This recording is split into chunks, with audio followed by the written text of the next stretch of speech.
I was just surprised. In my old day, FEMA didn't have all that other stuff, so we have a contact who's very interested in us, so pretty good. Everybody ready? Yep. All right, good morning, everyone. I'll call the Board of Water Wastewater Commissioners to order for the Harwich Water Department. 196 Chatham Road, Harwich, Mass., Wednesday, December 1st, 2021 at 11 o'clock. We have to call to order the executive session, public comments and announcements. Consent agenda, we're going to hold off on the minutes till the next meeting. And then abatements for 11 Harbor Way. Do you want to just touch base on that? Yeah, so at the last meeting, there was an abatement on the agenda for 11 Harbor Way. Upon further investigation, there was some, I don't know what the best way to categorize it is, ultimately the meter switch calculated as if the meter was replaced from zero consumption, which was not the case. So it was, I believe it was about 46,000 gallons, around there. So once that bill was adjusted, the property owner rescinded the abatement. It was actually pretty cool because I wanted to look at it. So again, I went out there, and I thought it was the harbor over by Saquatucket, but it's the harbor down by the Belmont. Yeah. And it's just, the pit, but it was, I mean, it wasn't a high tide, but it was still in water, and it was just kind of interesting to see, what they were talking about, sometimes it, Dan and Will were able to figure that one out and take care of that. All right, so old unfinished business, we have none. New business, the Water Department FY23 Department budget. So, in the packet is the first draft of the FY23 water budget, based on the budget message that was sent out by administration, which instructed all departments to level fund from the prior fiscal year, no increases to salary and wages, and to, level fund. So what we went through and did is our typical kind of budget preparation, projecting what we anticipate our increases in expenses will be for electricity, water treatment chemicals, things of that nature.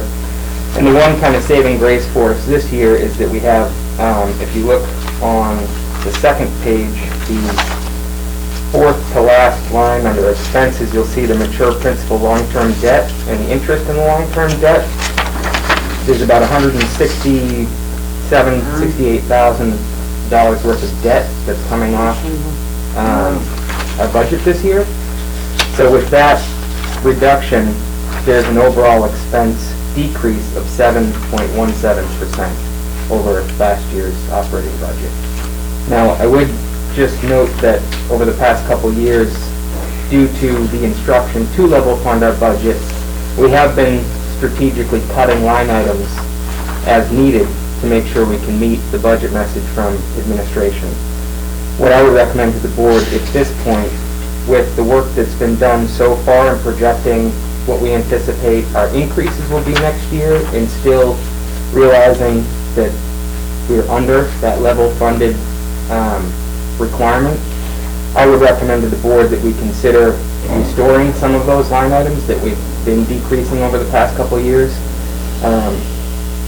I would like to bring back, at a future meeting, suggestions or take, input from the board as to where we should and could restore some of those line items. But, a couple of things that pop into our head is the meter change-out program. We cut that the past couple of years. We could restore that on top of the traditional meter change-outs that we're going to have to do. We're also going to be purchasing water meters that will be used for the irrigation sewer deduct meter for the sewer customers. So we'll have to fund the acquisition of those meters as well. So that would be one area that we could restore a line item. I was going to touch on this later, but we have completed the conduit run from the T1, the facility here, out to the Route 39 tank. Something we could consider is including in the budget money to purchase the fiber cabling that will actually, we can fill the conduit and connect here to the Route 39 tank. So there's a couple other odds and ends that I'd like to have a little bit more time to talk through with the staff to see what other projects we may have on the deck. But overall, I would say it's a great position to be in at this point. One other item that's still outstanding that we don't have figures for yet is on page 1, the first line item, our indirect expenses, or OFIS, the top line item. We put in a placeholder figure of $750,000 reflecting an increase over prior years of about $19,000. We still have to wait for that figure to be provided to us from Finance Director. So once that figure is provided, we'll have a better handle on our total overall available monies to restore line items. Dan, can you just quickly touch on what focus is? Like what give just a quickly, like, Yeah. just a couple line items that are actually in there. Yeah. Come with that number. Just So OFIS is an acronym for Other Funding Uses and Sources, and that includes department expenses for employee health insurance, property insurance for our facilities.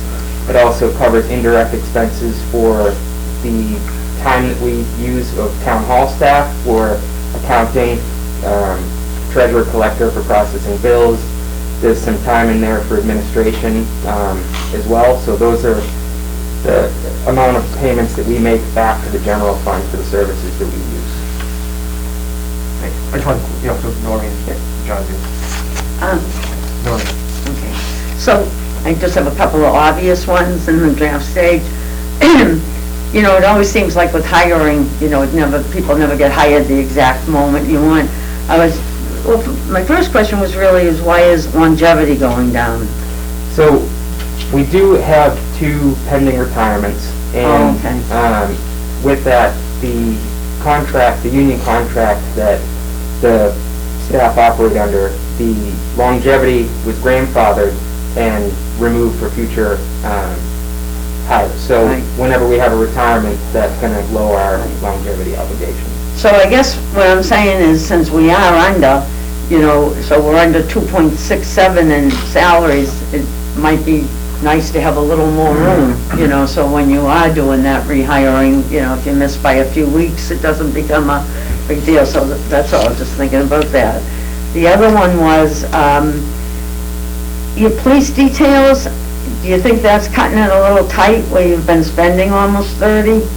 So we had previously been budgeting higher, that what we had carried for FY22 is $60,000, and that was based on, we had a much greater need previously when we were doing, prior to the sewer project, whenever the DPW would pave a street, we would go back and restore all the water services, and we would utilize a lot of police detail money.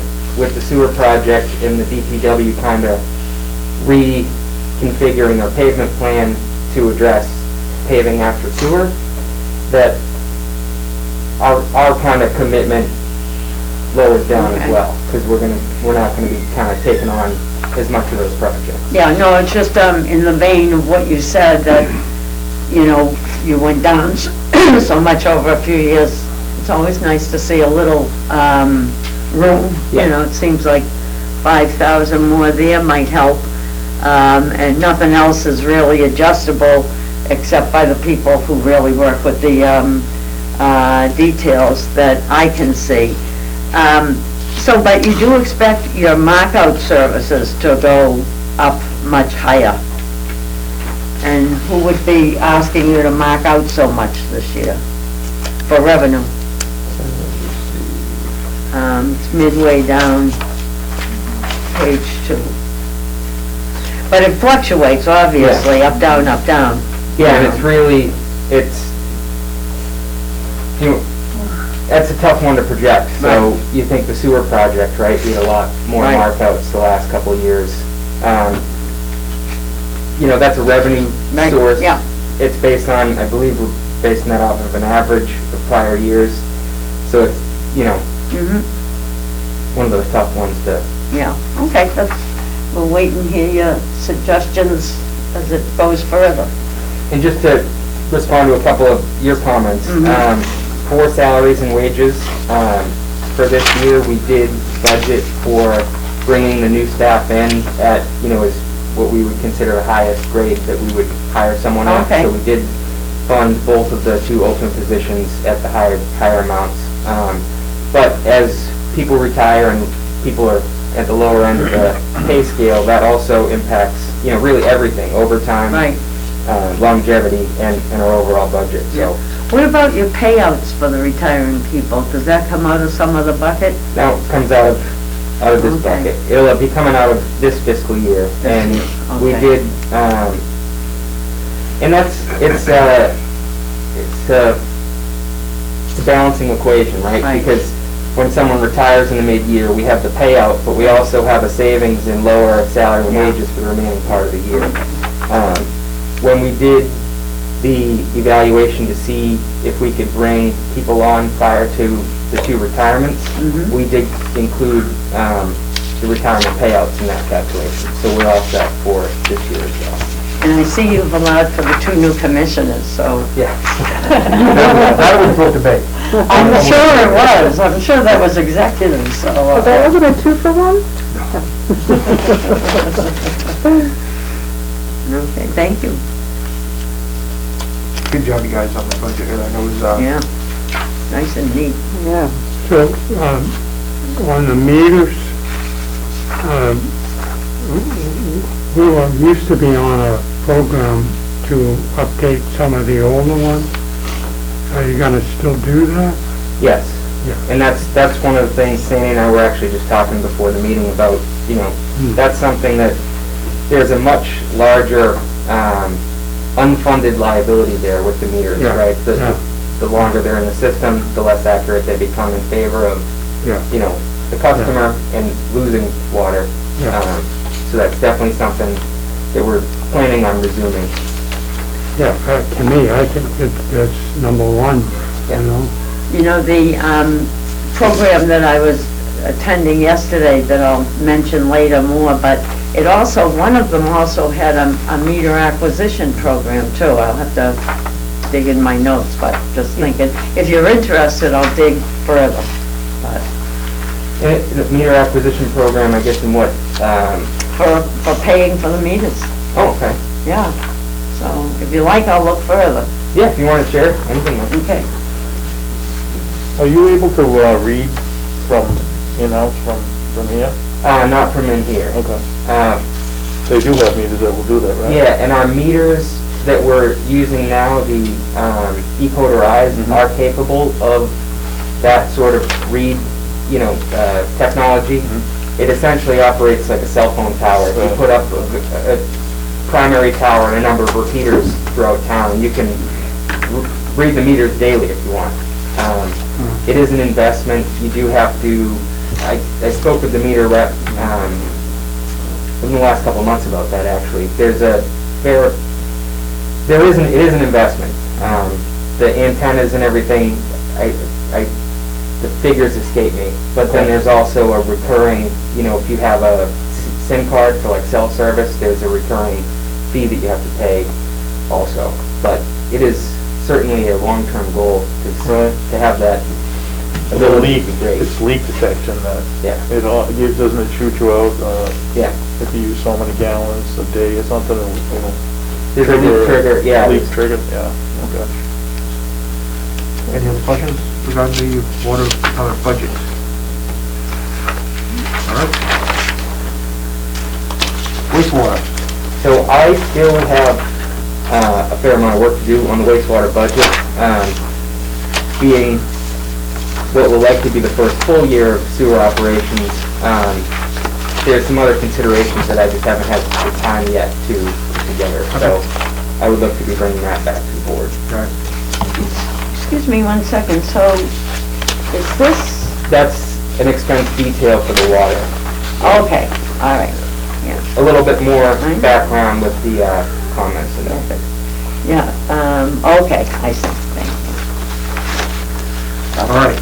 Yeah, that's gonna be tough to get going, with the unknowns.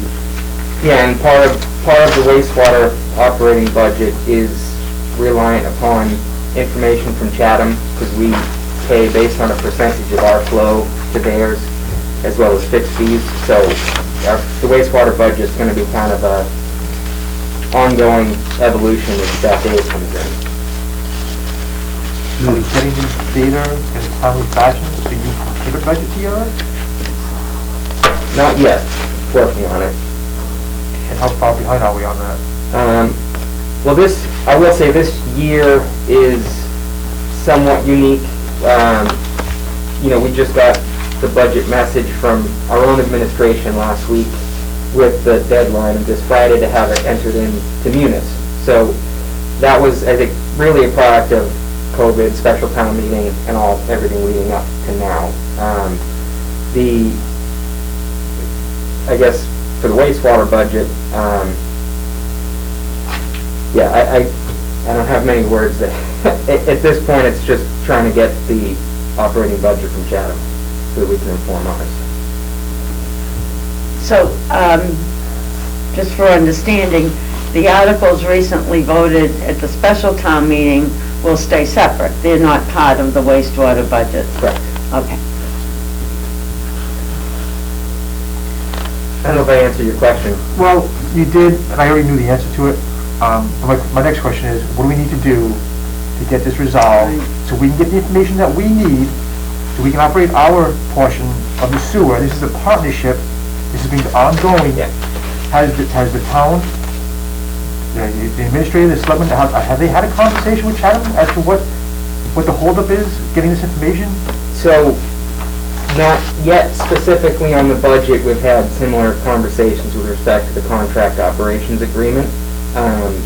There was an email that was sent out, I think it was the week prior to Thanksgiving, requesting an IMA meeting with Harwich and Chatham. It was my intention at the next IMA meeting with both towns to bring up establishing some timeline for the flow of information with deadlines that work with both communities, because right now that isn't considered in the IMA. When we were talking about DHY for a period of time, there was a lot of consideration in what the budget timing was, when town meetings were going to be, when the individual towns of DHY would have to receive the next fiscal year, budget for the DHY plant so that could be incorporated in. So we need to have some sort of similar timeline built into the IMA with Chatham that just wasn't previously considered. So that's the approach I intend on taking. What's the time frame that you need to have this information from Chatham so we can get this? I mean, our budget generally on an annual basis is due around December 1st. We have an annual reminder in our calendar that, hey, budget's due around December. We have another calendar reminder a month ahead of that reminding us that the budget's due. So we would ultimately need Chatham's budget, by that same December deadline. Or there needs to be an understanding from administration, finance committee perspective that our budget's reliant upon Chatham's budget, and that information comes at a time and kind of needs to be considered a little bit differently. There needs to be, either a give and a take on either side. It just seems like we're kicking the can down the road and not getting answers. Yeah. And this has been ongoing. I don't have an explanation for this. We can't do what we need to do without Chatham's information. Right. I don't know how else to say it, and why it's taking so long to even get an answer. Right. Can I ask a question? Sure. So, do they even know in Chatham who's supposed to give the answer? I mean, is that part of the problem? Who owns that information, if you will?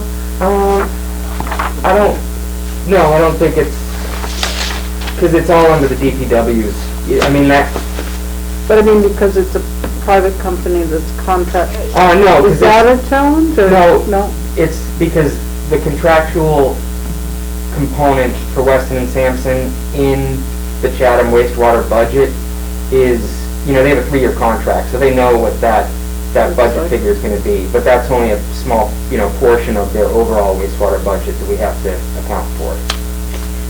I mean, the finance director in Chatham's been there for many years, and seems like everything else that comes out of there is very prompt, so maybe we should be dealing with the finance director and not with the DPW.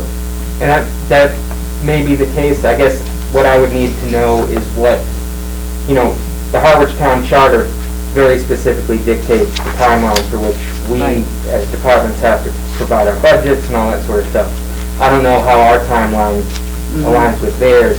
If their budgets aren't due until, January, it's gonna be hard for us to pressure them to give it because to you're- us before December. I see. You know, so we just need to have a discussion to work out a mutually Right. agreeable. Gotcha.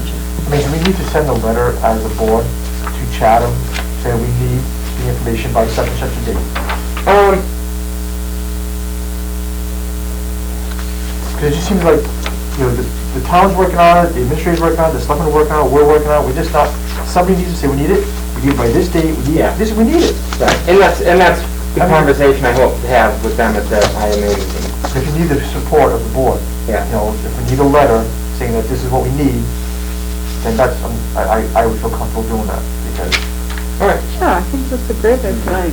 enough is enough. I mean, Um, I just can't even understand how we're not getting this information. I mean, and I would say the budget thing isn't entirely, at least in this moment, isn't entirely on them. We've Right, I only got, understand that. you know, I can't blame them for us only having a week to, Right. Right. get it in. But there are pieces missing that we need. Right. That's, And they're probably going to be flexible at some point anyway, those numbers, right? They may change a little bit. Yeah, well, and that's, That's the those are challenge. the unknowns that I Right. don't know. You know, Right. so I can make assumptions looking at last year's budget, and I can say, okay, their electrical usage was X, let me apply a factor of Y to get what I think they might have this year. But I won't know if, you know, they have some increased sampling program that now is gonna cost them more money in this line item that we owe a percentage of. So it's just, there's unknowns until we get the information in. And one Yeah, I thing, think the letter's good. well, I have no, again, just to support you, that Yes. your board wants this information from you. It was coming from us at this point. Well, I guess I would just, I guess I would just say, I don't know that we need to get the letter just yet, only because we haven't even had a chance to give them an opportunity to provide it yet. You know what I mean? If it You is have that requested of them and goes unaddressed, then I would come back for, would it help you out during the year? This seems like it would be easy enough for them to do if they were to send you either quarterly or monthly actuals. I mean, I think they're munis as well, and it might spit out. That might remind them, you know, number one, that you're here, Mhm. you know, you're part of their, you know, Yeah. expense organization, but when you do talk to them, I mean, like if you were getting today in December 1st year-to-date expenses, that would at least give you a clue if there was a new just something to Yeah. think about, and it might put them on more of a regular reminding thing, because, you know, just hit the button in unison, well, not quite just hit the button, but you know what I mean. Yeah. But just a thought. Yeah. And also, I think it might remind them that you're, you know, guess what, this is what we do every month, and then for the budget, I don't know. yeah, and I think, you know, I think some of this can be attributed to growing pains. You know, there's IMA meetings, you know, haven't been necessarily regularly held because there hasn't been much to discuss, you know, but I think as these sorts of situations need to be resolved, there'll likely be recurring, regular, you know, meetings certain times of the year in advance of, you know, budget preparation and things of that nature. But, yeah. Anything else on the wastewater? Good. It's Dan's problem. There you go. All right, let's move on to the FY 23-27 capital improvement plan. So at the last meeting, we went over and the board voted on updates to the capital plan that were then added and submitted to administration on the new capital improvement forms. We'd also discussed putting on some wish list items should we be able to take advantage of any federal funds, grants, or other sources. So in the packet are 5 projects that I think would be excellent if we could accomplish. I think they'd be great improvements, and I guess we'll just go through them one by one. Yep. So first one, looking at the West Harwich Resiliency project. So if you hadn't had, I'll go through the narrative here. So ultimately, all of West Harwich is fed through 2 water mains, one on Lower County Road and one on Route 28. Those water mains hang underneath the bridge in cavity exposed to the elements. So the big concern is if there was ever a major storm event, something that knocked those bridges out, you know, a boat could get pushed up and hit the water main underneath, we would lose all of West Harwich until we could get that repaired. A solution or a resolution to that vulnerability would be to do a about 4,800 foot horizontally directional drilled water main through Bell's Neck, connecting Great Western to Bell's Neck Road. It would alleviate those two bridge connections, or at least give us some redundancy to backfeed West Harwich should that event ever happen. These are the sorts of things that keep me up at night. You know, if we lose a main and we lose a whole quadrant of town, you know, that's a major failure on our part. Can I ask a question, Dan? Just for clarification, so what would have been the engineering reasoning to hang these water mains in the bridges rather than, is the water table too high there? No, it's not uncommon to hang water main from bridges. Oftentimes it's underneath, you usually never see them. You can drill under. You know, at this time, when this main was put in, I don't think they had the ability to drill under Herring River. One of the things that we are considering on the Route 28 water main project is doing a dual main there, so that if the bridge ever failed, there would be a redundant backup. So this would further improve that area of town. Yeah, I don't think, in either case where the bridges have been replaced, that the department was in a position to even consider it at the time. So they were stayed where they were. Maybe upgraded the pipe at that time, but as far back as I can remember, the Route 28 bridge had a pipe crossing over. It was kind of out there. It was you know, the bridge was, some of you probably have seen pictures of that bridge. Wooden almost. And it was very narrow, and the water main ran, so when it didn't freeze, probably did. But yeah, I think it's the case the department wasn't in a position to do that at the time. And I'll tell you, when we had a water main break on 28 right by the weather deck, we had to redo the connection up into the bridge abutment, and that, you know, looking at the pipe underneath there and the hanging, the sports and stuff that are holding that pipe up are, you know, definitely showing their age. Right. So, just help me, Dan, so where would the new line go from the X to the? So these two X's right here are the two vulnerable points. So if those, we suffer a break in those two locations, we lose everything in this red cloud to the left. Okay. The proposed water main that I'm referring to is this red dotted line up here. Right. Which would connect an existing main here to an existing main here. Okay, so it would come down to this blue? Yeah. That's Bell's Neck, yeah. So you're going from Great Western all the way under the bridge, so you're gonna put a horizontal bore under the bridge? We'd likely horizontally drill the whole 4,800 feet. Oh, Because it's likely gonna be groundwater. Yeah, You know, definitely. it'd be a massive undertaking to Plus open it's very cut that. fragile Yeah. ecosystem over there too. Yeah, so it's less intrusive, And these cross-country water main projects are great for horizontal directional drilling, because you don't have service connections. And they're pretty slick. They can steer that thing up, down, and all around. But again, just to clarify, this is a wish list with the infrastructure, $1 trillion infrastructure bill, if we get those funds. Yeah.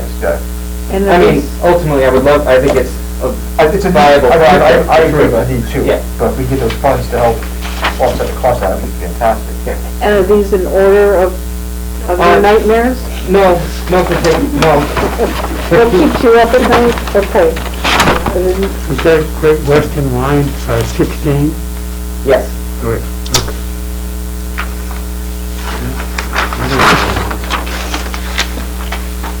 To the next. I think we're moving on. I turned the page, so. Route 28 in South Harwich, if you were to continue down Chatham Road, right where the intersection of Chatham Road and 28 is, there's a small stretch of 8-inch cast iron main before it switches to asbestos cement or AC main, right at Quaker Lane. So this project would include removing and replacing all of the AC pipe as well as the 1,000 feet of cast iron and replacing it with a larger diameter ductile iron main.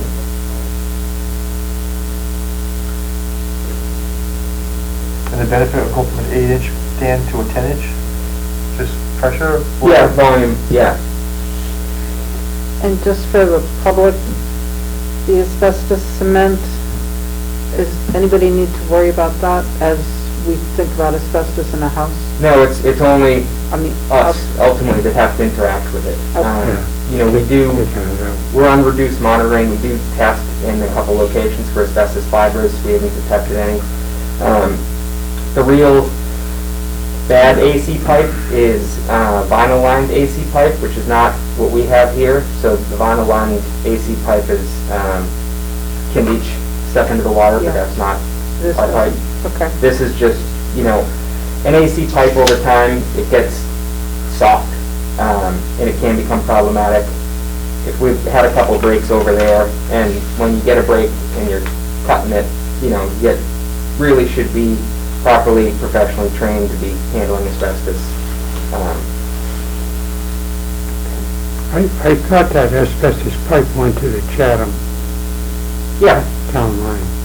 that's on the right side, that's the Chatham Town line there. Oh, yeah, okay. I'm with you. We've done away with some of that asbestos pipe. We eliminated some on Lower County Road when we did that project. Yep. Can you just explain again for the public the difference when a pipe is in the ground with water as to like the asbestos that you know, cutting a pipe and... Yeah, so... the difference in that. Yeah, so asbestos, the real danger with asbestos is when the particles are airbound and get into your lungs. So that's where the mesothelioma, you know, the commercials that used to run during daytime TV, you know, yeah, so those are, you know, and with it being wet in a water main, you know, and the fibers are not coming off into the water, there's no risk of, you know, public health due to the type of water main that it is. It's only when if we have to respond to repair a water main break, we have to cut that pipe with a pipe saw, which when you cut any type of concrete or cement, you generate dust, which then brings the asbestos fibers into the air, which then becomes the hazard. Okay, thank you. And it's also, too, if and when we do experience breaks in these locations, we do have to go through a pretty strict disposition or cradle to grave of disposing of that hazardous material. So we do have, you know, we have to bag it and have a company come and haul it off, and so there's an expense anytime we interact with it as well. You know, I hear Alan talking about our undersized pipe a lot, and so this is talking about 8 to 10.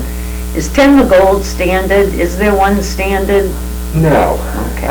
There isn't one standard, and you know what you're really trying to do with the size of a water main is you don't want it to be too big, because then you get old water, stagnant water. The longer the water sits in the main, the more time the chlorine has to dissipate, and it becomes less effective at neutralizing any pathogens or anything like that. So you don't want it to be too big. And if you go too small, you obviously have your flow and volume issues. So it's really dependent upon what the main is feeding. You know, I'm recommending carrying a 10-inch down. It's fed by a 10-inch. Bringing a 10-inch to the town line would give a little bit more volume to all the streets that it's feeding, you know, that abut it. They used to not recommend 6-inch water mains. They said, you know, you should, for an area like the campgrounds, you know, where we would traditionally have a 6-inch main, the waterworks standard don't use 6-inch, 8-inch main size should be your minimum so that you can feed a 6-inch hydrant lateral. Well, they kind of reversed their course on that because of the water age, the stagnant water thing. So they do now see that differently. Okay, you can do a 6-inch because We don't want stagnant water. So it's not a hard kind of. Right. And Alan mentioned that some pipes are such a short, small diameter that they can't support, fire extinguishing or stuff like that. Is Yeah. there an amount of? We have over 100,000 linear feet of 2-inch water main throughout the town. Okay. We have been trying to systematically, whenever we can, if we're, there was a couple roads that the DPW paved that abutting streets were fed with 2-inch water mains. Prior to DPW paving, we went in, cut a traditional T and a 6-inch main, got it off the road so that we could come back in the future and replace that 2-inch ourselves. So we've already started to lay the groundwork to replace that, but What's the firefighting standard? What, is it 6 inches, 5 inches? I mean. so the standard for fire protection is actually measured at the hydrant. So we need to have the minimum distribution system pressure, I believe it's 20 psi, which is a lot lower than we have anywhere. But it's 20 psi at the lowest of your hydrant connection. Okay. Shall we move on? Next one is the Hartford Center Pipe Discontinuity Project. So I guess starting from the right side of the paper on Route 39, this red line coming diagonal down is a 12-inch water main. Right at Lover's Lane, we switch to a 10-inch, and as we come in to Harwich Center, we go down to 8-inch, increase back up to 10-inch, back down to 8-inch, and then back to 12-inch at the intersection of Great Western and Main Street. So this project looks to remove all of that discontinuity and bring one 12-inch main all the way through Harwich Center. We do presently experience issues in this area when we do water main flushing and things like that due to this discontinuity. So this is an ongoing issue. We've had a couple instances where we'll be flushing, and I think we set up the low pressure sensor at one of the senior citizen homes right on Main Street there, because we can't get the volume of water due to that pipe discontinuity. That's about a little over a mile, it looks like. 1.25 miles. But, 8 and 10s have been there a long time, Yeah, you know?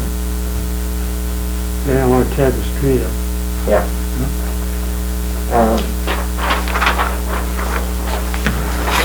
The next one is the North Harwich and Headwaters Resiliency Project. Both Headwaters Drive and all the adjoining streets, as well as everything in North Harwich above Route 6, have one main in and one main out. So if you look at the sheet, you'll see I put some red X's. If we have a water main break in either one of those locations, we would lose all these neighborhoods in their entirety. So as a solution to this problem, what I was thinking is if and when we go to do the new well construction over at well 10, that well site is located to, so this blue square here, they're doing the well exploration out here in the kind of rear of the site. What I would propose is we could run a dual main, one from the raw water well to the treatment plant, and then a finished water main, and then we could directionally drill from the well site to the back side of the Headwaters Drive neighborhood on Birch Road, and that would allow us to backfeed either one of those neighborhoods in the event that we had a water main break. So that would give us a huge degree of resilience in that one. The X on the bottom left-hand corner of North Harwich Depot, Yep, going up across Route 6 into that neighborhood, those neighborhoods there. yep. Is that the neighborhood you're talking about? 'Cause I only see one And then red. over on the right. Right, I see that and that. So this is the Headwaters. No, they're further to your right. So what's this? Yeah, that's the whole Headwaters neighborhood. Right, that's Yeah. over, right, so this well Yeah. would fix this problem, this Yes. X. What's this X problem, what's this, So how would we fix that? if there was a break on the one to the bottom left, the water would come back through headwaters and backfeed this area. Okay. I got you. This is my favorite one, personally. Really? It was. Yeah. That's my neighborhood, so. Because we, Put that at the top of the list. like, for example, when we had the big water main break a few years back on Lothrop, we found out from people calling in North Harwich, because that break there Wow. took the pressure pretty much completely out of that whole section of town.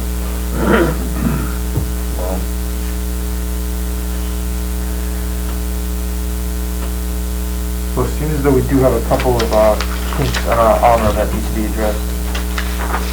And then the last one, you may recall when we did the coastal resiliency grant, we didn't receive the funding, but this was that project. This one seeks to put the above ground water main on Lothrop underground via directional drilling. Another one of our vulnerable areas.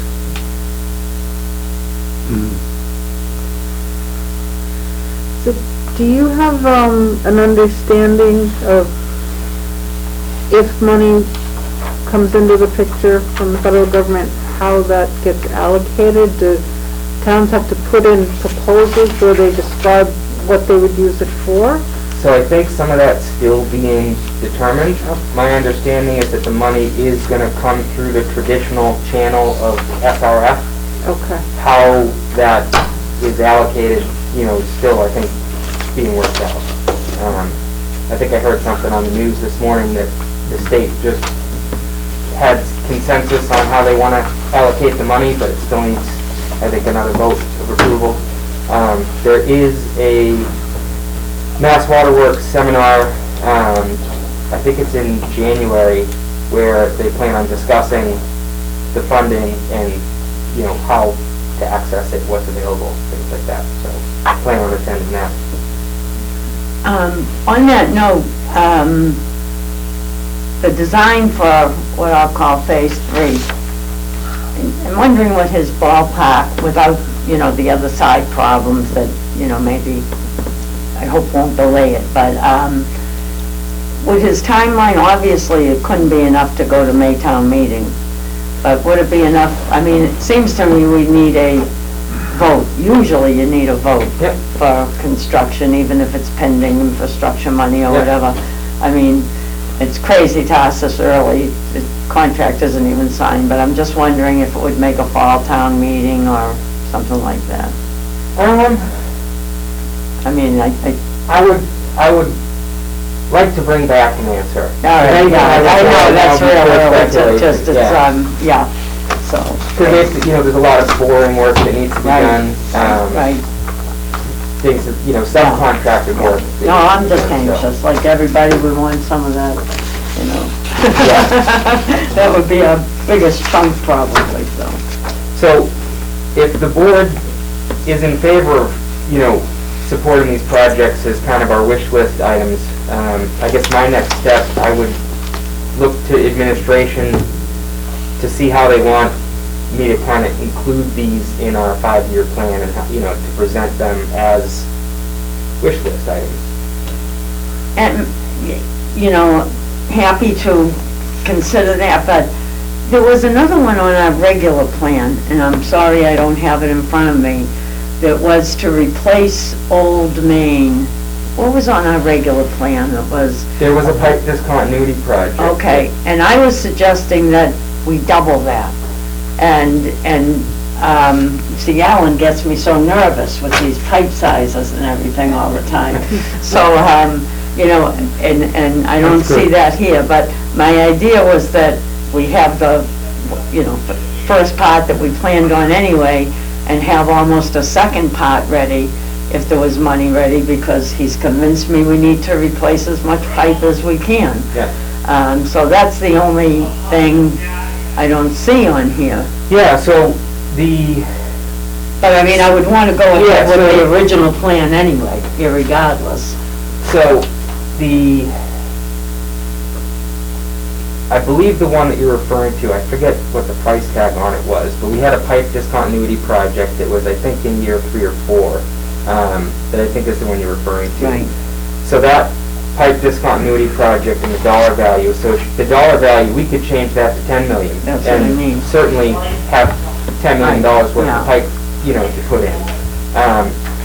Those, I guess that wasn't really specific to any one kind of area. Okay. It was a Yeah. placeholder based off of our 30-year master plan Yeah. that was developed in 2012. These pipe, when we came in 6 years ago, these, we Yeah, kind of okay. reshifted and reconfigured, and,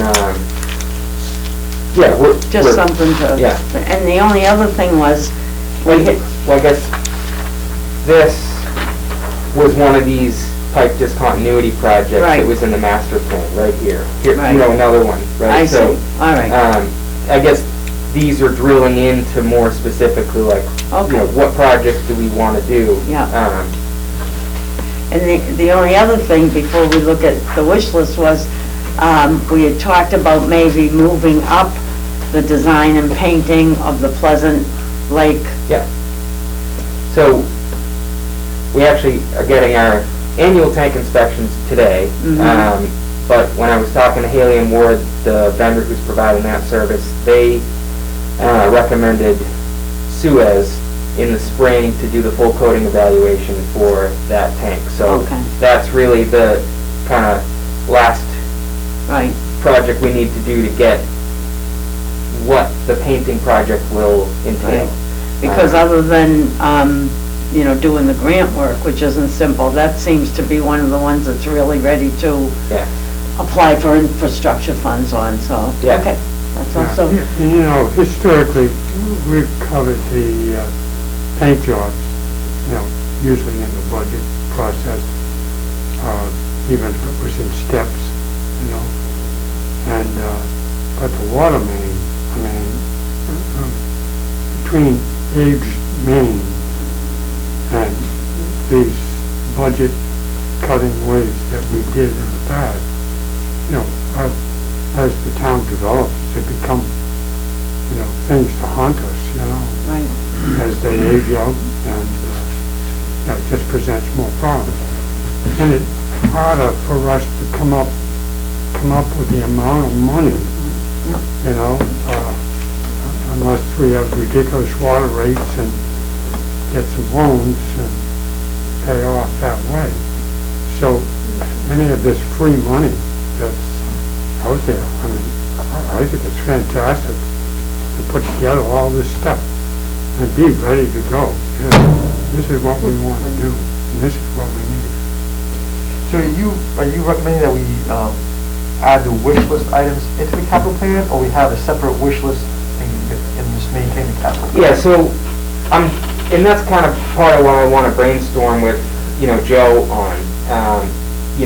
The way I understand the charter change and the capital plan to be is that, we're presenting a 5-year capital plan, and the only way that can be changed is through a 2/3 majority on town meeting floor.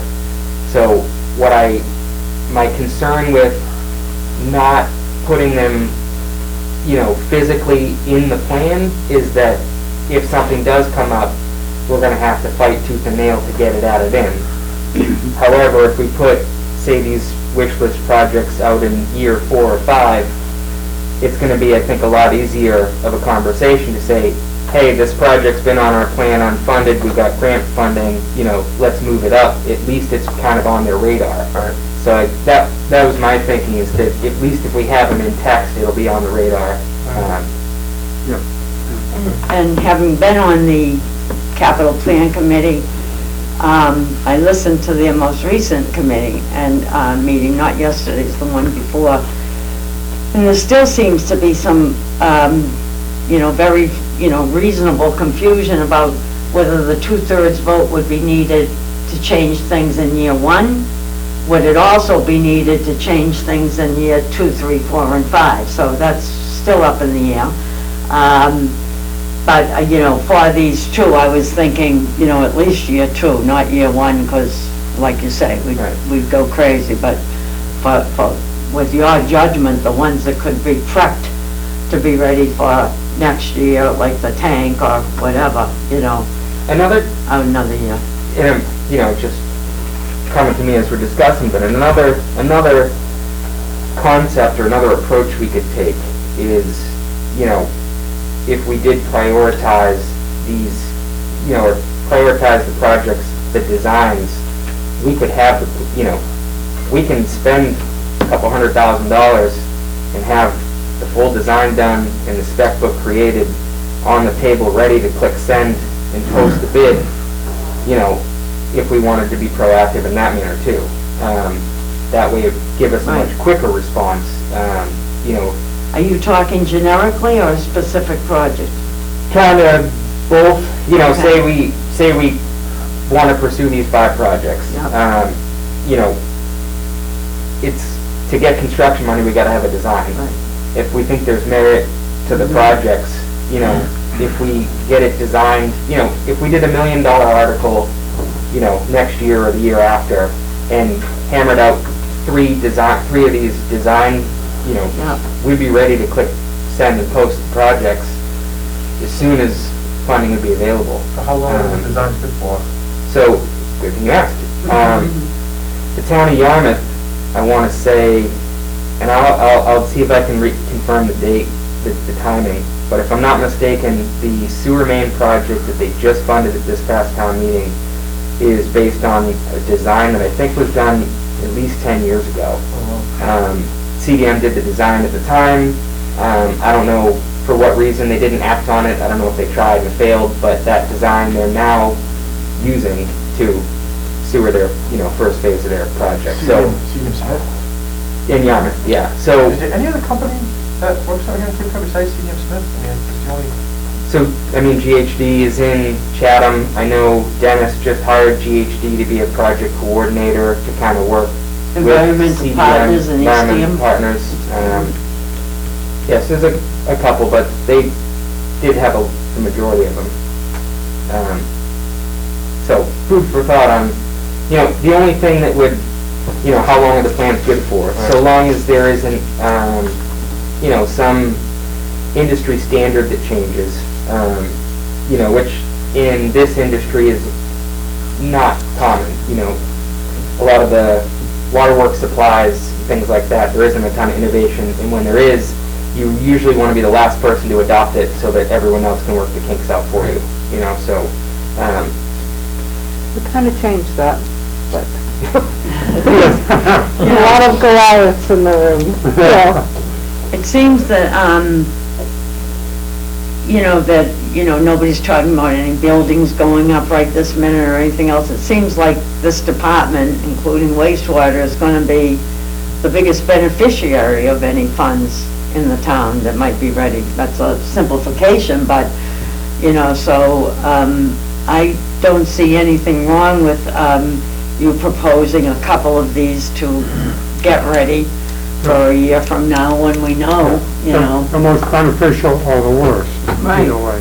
The Headwaters North Harwich one, that concept could be included into the well construction. Right.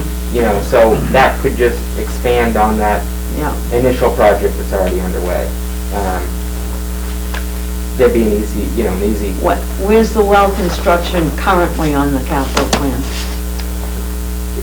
24, FY 24. Yeah, well, that'd be good to just, because by the time the government, who knows, Disbursement. these things are gonna, a lot of competition, that's for sure. Oh, yeah. All right, anything else? Yeah, no, sounds good. Work it out with Joe and we'll see what happens. And I'll try to think about getting pricing and all that, those sorts of things too, as this evolves. Anything left for the superintendent's report? I do. Have some items. Few. So just want the board to be aware, I had a pre-construction meeting with Verizon today at the Pleasant Lake tank. They're doing some antenna upgrades, just so you're aware. I think that they're only going to be there for about a week or so. We're still waiting on a construction schedule, but they're just upgrading their equipment. The contract operations agreement for the sewer collection system, I was made aware at the beginning of this week that Chatham has now provided comments to Weston and Sampson that they are now going to be working on providing a response to, so I expect that should be signed in the near future. Just wanted to touch on some of the well 10 exploration work that's being done. So the drillers have identified an upper and a lower formation. So there's a shallow aquifer and a deep aquifer there.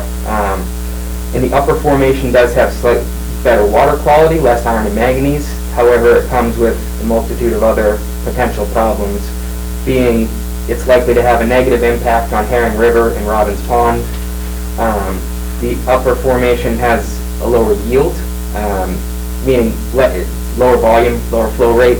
So if we did want to utilize the upper aquifer to get a sufficient volume of water, we'd likely have to put in multiple wells to do like I think it's a tubular well field when you have multiple satellite wells. And we're also going to be more susceptible to drought and impacts of drought if we go in the upper formation. The lower formation does have iron and manganese in it. However, I was kind of expecting that anyway, given well 10 has iron and manganese. So the lower formation would likely require the addition of the 2 filters at the well 10 plant, which it was designed and fitted to have that space and capacity, so that's all partly built in. The lower formation, we're going to have less environmental impacts. So the National Heritage for Endangered Species is less likely to be as involved and have as many demands if we're in the lower formation. And the lower formation is also more drought tolerant. So in talking it through with GZA, we were both in agreement that the lower formation is really the one that we want to be in. More water. We were expecting to have to treat it. We have the ability to treat it, and to get a deeper, higher yielding well, I think is more beneficial for the system. They have built a 3D model of the groundwater, of the aquifer, using the drilling information that they got during this project, as well as old and historical data that they were able to pull from us and USGS. So they have a total of 28 well data sets that they're using to build that 3D model. I'm actually have a meeting with them tomorrow to review that, look at the model. The remaining work up there includes 2 more deep wells. They're going to do a pumping well and an observation well. They're coming out next week they're planning on being out here next week to do those remaining 2 wells. Once they do this last drilling run, they should be able to estimate our potential yield that the larger diameter production well will develop. So that will be a good piece, exciting piece of information to get. And then from there, we would be requesting a site exam and a prolonged pump test from DEP. We would be evaluating the potential Zone 2 area and any potential sources of contamination.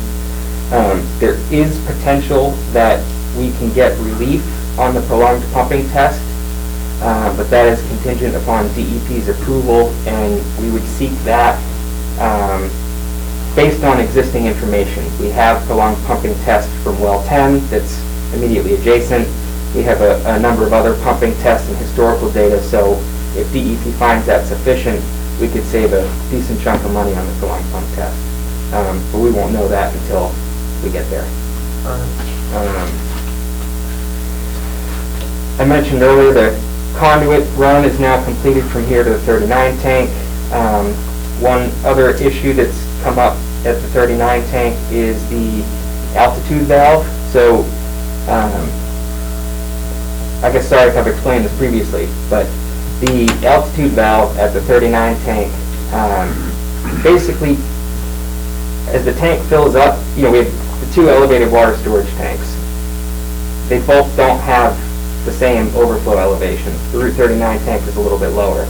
So in order to fill the Pleasant Lake tank all the way, this altitude valve closes when the 39 tank fills up and rediverts all the water to the Pleasant Lake tank. That valve is original to the tank from 1966, and we just rebuilt the pilot control, hoping that that would fix it, but it's the bigger main body of the valve that's not working. So I had a vendor out last week who's going to be pricing up a new valve. More to come, but that's an upcoming project. The Elements upgrade is in process. We're getting closer. That's our paperless work order software. We're doing some testing and working the kinks out, but that is underway. We waited almost a year for that. The emergency response plan update is complete. I have a follow-up meeting tomorrow with Horsley and Witten, who worked on that with us, and that just needs to be certified with DEP before December 31st. Next week, I have to confirm with Steve, but as last conversation we had, we were planning to be out on Lothrop next week.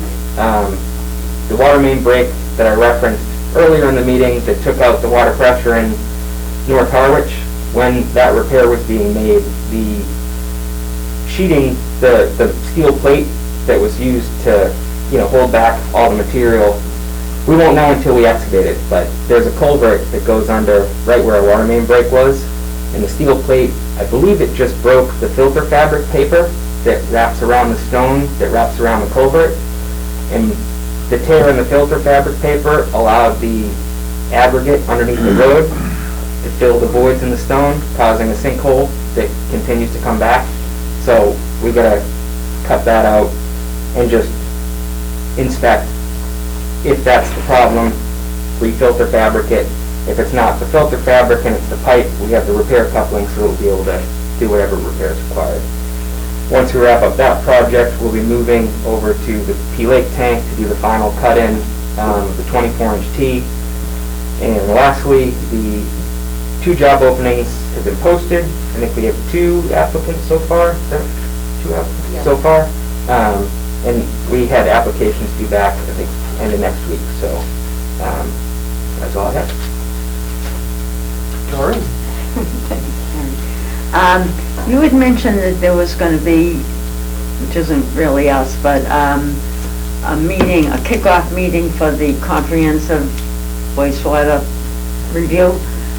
You said it might be the 7th or the 14th. Have you heard anything? I have not, and that's on my to-do list, is to follow up. I don't know, I would say the 7th is a definite no, because there's not enough time to make. I'm thinking even the 14th may be You'll pushed let us out. know. The main reason I want to make sure that the selectmen, I want to bring a couple dates to the selectmen, get a hard date, announce it at the meeting, and start the PR campaign. I see. And we haven't had the opportunity to do that yet. Okay. So what's our status on connecting the flow? Is anybody connected yet? So Did the welcomes go out? not yet, and we're still waiting on the comments that Chad provided, so shortly. Yeah, okay. So nobody's connected? We have one quasi-connection. Okay, okay. Thank you. How's that running without flow? There's only one. We get inflow and infiltration when it rains, so Yeah, okay. that helps. Any other questions for Dan? Anything for the commissioner's report? I do. Okay. I just wanted to mention that I did take part for most of that utility resilience workshop yesterday, and I'm sure some other people might have gotten more out of it than I did, but it was very well presented. It was Horsley Witten that were the coordinators. It talked a lot about, the only problem was you couldn't print the screens or anything like that, so I'm just trying to take a few notes and, it's crazy, but They talked about a power resilience guide, which I'm gonna look into, that sounded like it had some, pretty good information. They talked about, a way to, now, we might even have this already, a way to digitize town service areas. That was through a tie-in bond and a Mass DEP thing, but it was really kind of fascinating. They, these are, 99% free programs, or sometimes a cost share.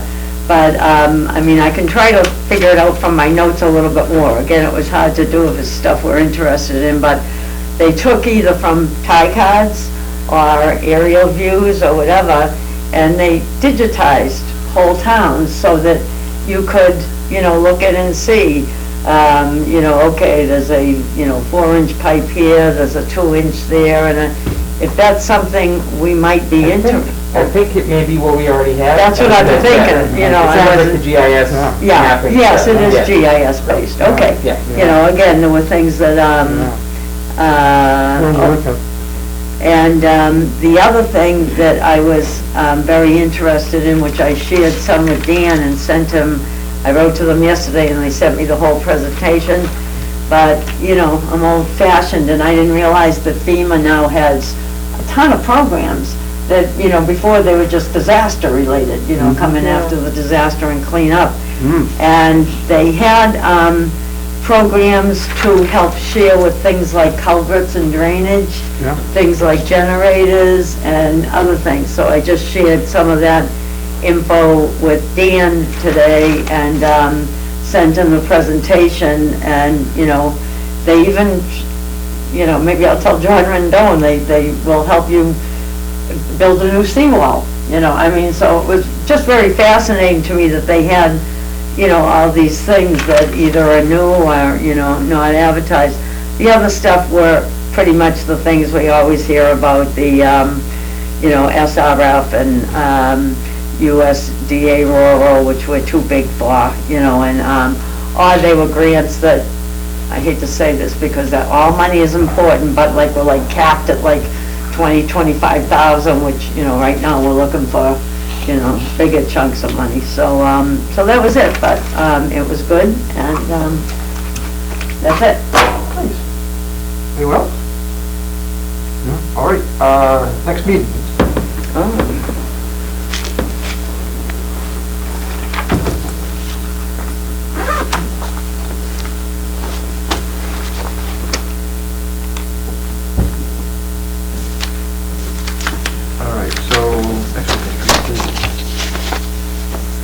All right, so it will be the week between the 13th and the 17th. If you want to do 2 weeks, or we can wait until the week before Christmas.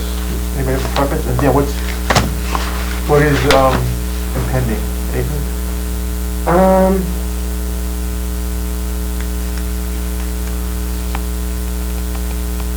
No, unless something comes up. Although the budget stuff, changes to the budget. All right. So between the 13th and 17th? The 15th, It's fine with me. Does that work for you, same right? time, 11? Let Alan get his Rolodex out. Yeah. I feel like I was told that I needed to take that day off last night by my wife, but I can't. Because I didn't put it in my calendar. We can go with it. It is St. Nicholas Day in some places. I know in Italy we'd be eating a lot of cookies that day. Are you asking? Yeah, you don't have to wait on. All right. Do you want to do the Tuesday or the Thursday? Actually, Thursday. I can't do the can't Tuesday. You can't do Thursday? No. Thursday. Scotty Arbio, or one other.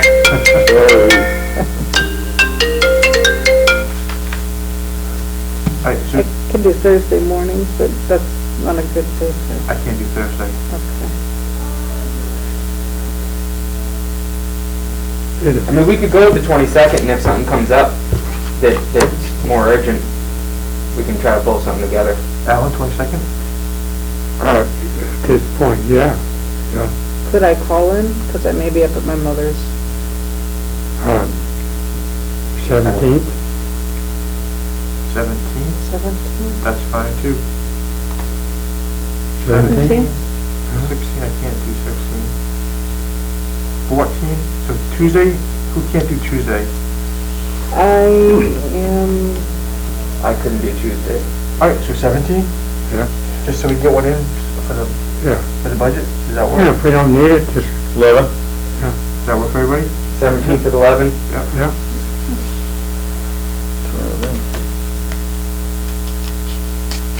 Okay, the 17th and 11th, Friday, right? 17th at 11.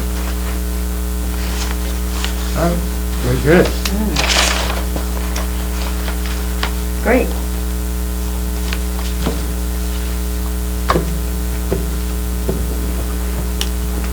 motion to adjourn. So moved. second? All in favor? Aye. Thank you, everyone. Thank you. Yeah.